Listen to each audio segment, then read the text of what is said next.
4 দফা লোকসভা ভোট হয়েছে, 3 দফার বাকি রয়েছে। আর ভোটের মাঝপথে মমতা বন্দ্যোপাধ্যায় বার্তা দিলেন যে ইন্ডিয়া জোটকে নেতৃত্ব দিয়ে বাইরে থেকে সব রকম সাহায্য করে সরকার গঠন করে দেব। এ নিয়ে পাল্টা দিলীপ ঘোষ বলছেন, এমন জায়গায় পৌঁছে দেব যে তৃণমূলকে কেউ ডাকবে না। শুনুন। ভিতরে যেতেই পারবেন না, কারণ কেউ ডাকবে না, এমন জায়গায় পৌঁছে দেবো ওদেরকে, না কোনো রোলই থাকবে না সারা ভারতবর্ষে।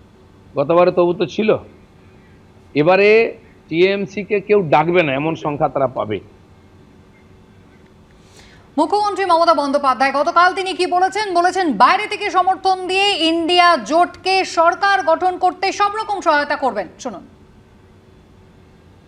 বিজেপি বলেছিল না অহংকার করে ইসবার 400 পার, মানুষ বলছে নেই হোগা 200 পার, এবার হবে পগার পার, এবার হবে পগার পার। তাই জেনে রেখে দিন, ইন্ডিয়া জোট এখানকার বাংলা সিপিএম কংগ্রেসকে ধরবেন না, ও দুটো আমাদের সাথে নেই, ও দুটো বিজেপির সাথে আছে। আমি দিল্লির কথা বলছি। ইন্ডিয়া জোটকে নেতৃত্ব দিয়ে বাইরে থেকে সব রকম সাহায্য করে আমরা সরকার গঠন করে দেবো, যাতে বাংলায় আমার মা বোনদের কোনোদিন অসুবিধে না হয়, আমার 100 দিনের কাজে কোনোদিন অসুবিধে না হয়। তৃণমূলের ভবিষ্যৎ অন্ধকার, ভোটের পর দলটাই উঠে যাবে। বিজেপির সঙ্গে আঁতাত অভিযোগে মমতার আক্রমণের পাল্টা অধীর চৌধুরী। উনি দুদিকেই তাল মিলিয়ে চলছেন, কটাক্ষ সুজন চক্রবর্তীর।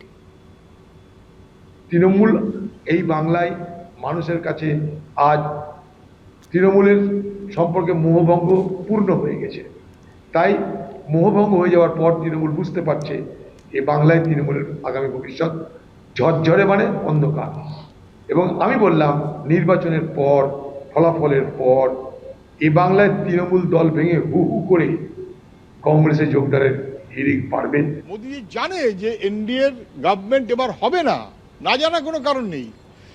তাহলে তারপর কারা গভর্নমেন্ট করবে? অবভিয়াসলি ইন্ডিয়া জোট করবে। এবং সেই কারণেই মমতা ব্যানার্জি দুদিকেই আছেন। উনি বলছেন ইন্ডিয়া জোট করলে আমি ইন্ডিয়া জোটকে সমর্থন দেবো। ইন্ডিয়া জোটকে বললো যে আমি আছি ভাই তোমাদের সঙ্গে, কেউ বিশ্বাস করে না মমতা ব্যানার্জিকে।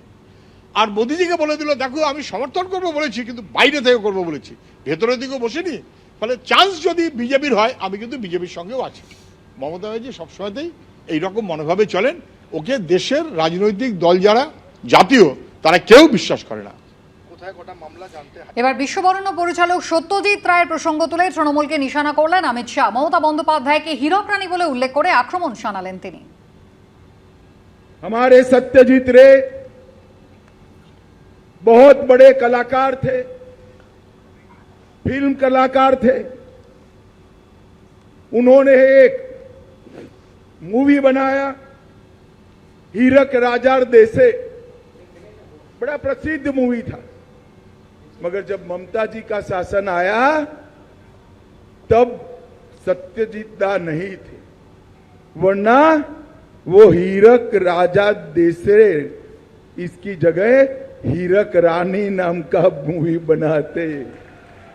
भाइयों बहनों, ये ममता बनर्जी हीरक रानी। हिंसा, भ्रष्टाचार, तुष्टीकरण, जो बंगाल वंदे मातरम बनाया, जिस बंगाल ने जनगण मन दिया, जिस बंगाल ने आजादी के आंदोलन में प्रमुख भूमिका निभाई, वो बंगाल से राष्ट्रभक्ति को खत्म करने का काम कम्युनिस्ट और तृणमूल कांग्रेस ने किया है। দেখুন, এগুলো বিজেপির সব কুৎসার ঘটনা। অমিত শাহ জেনে রাখুন যে সত্যজিৎ রায় গুপি গাইন বাঘাবাইন বলে একটি ছবিও তৈরি করেছিলেন, উপেন্দ্র কিশোর রায়চৌধুরীর লেখা। সেখানে হাল্লার রাজা আর হাল্লার মন্ত্রী এই দুটি চরিত্র ছিল।